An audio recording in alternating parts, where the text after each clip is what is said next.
OTs and physios are very much the practical aspect of helping patients. And to articulate that practical response is not as straightforward as a lot of people assume. And to make the argument for the future, to make the argument for innovation, to make the argument for change, based on practical experience, again, is a bit more of a challenge. And yet that's what you have to maintain your focus on, is that practical support. I hope all of you are here because you feel that there is a caring role, a way of helping patients is very particular to physios and OTs. And that this course is allowing you to do that as well as you possibly can, and to grow your own natural enthusiasm and understanding of what that means. The level at which you function within the healthcare has becoming much more important. And I know even since I started as patron at the college, I think that level of understanding of the role of OTs and physios has increased dramatically, both in terms of understanding and profile. As we were saying earlier,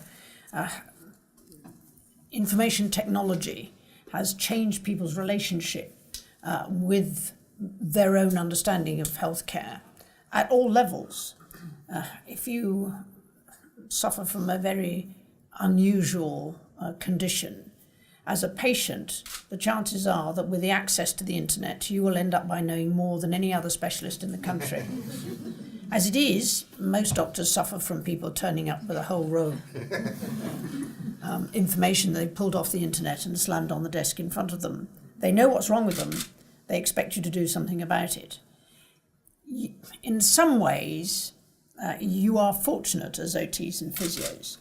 You don't quite have that demand placed upon you, because I don't think people have totally assessed from the internet that practical degree of response. The challenge for you, of course, is that everybody is different, and that this is where the clash between the science and the practical answer to what patients are looking for really becomes most obvious.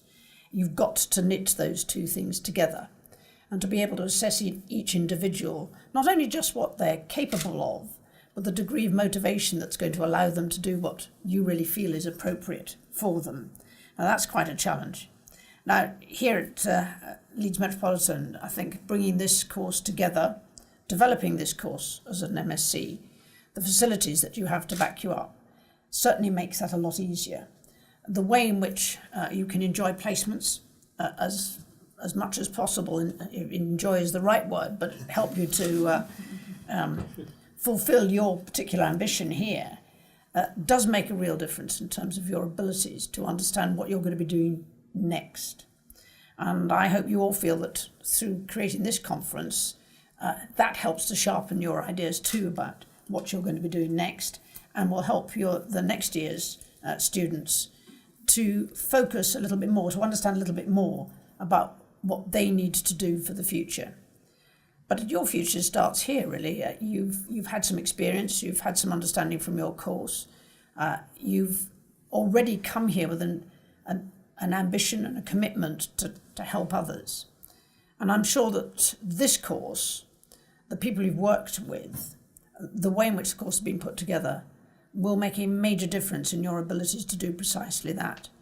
But as patron of the college, understanding the things that you need to add to your skills to make it more likely that you will be able to do that is very important. The word entrepreneurship here is an added part of the picture. Innovation, I think, comes with a patch. I think if you're an OT or a physio, you need to be innovative, because that's the way that you get patients to respond. But the entrepreneurship is a little bit different. And yet, business skills are fundamentally important. The college has a link collaboration with Boots. I think it's important to understand how business can make a difference, how that attitude can make a difference. Understanding exactly what it is that the patient needs and how that entrepreneur skill can help you focus on driving innovation appropriately. Because if it works, if it's the right, you will do better because that's you are fulfilling that need, but you're also doing it in the best way possible. You are actually responding to the skills that are needed. Research in this area is gaining ground, but it is still an area where the practical skills have to meet the research skills. And this course helps you understand that from the word go and build on that along with your careers. And I hope you will find that this course has really prepared you for that. But may I add my congratulations, my thanks for your commitment to occupational therapy and to physiotherapy.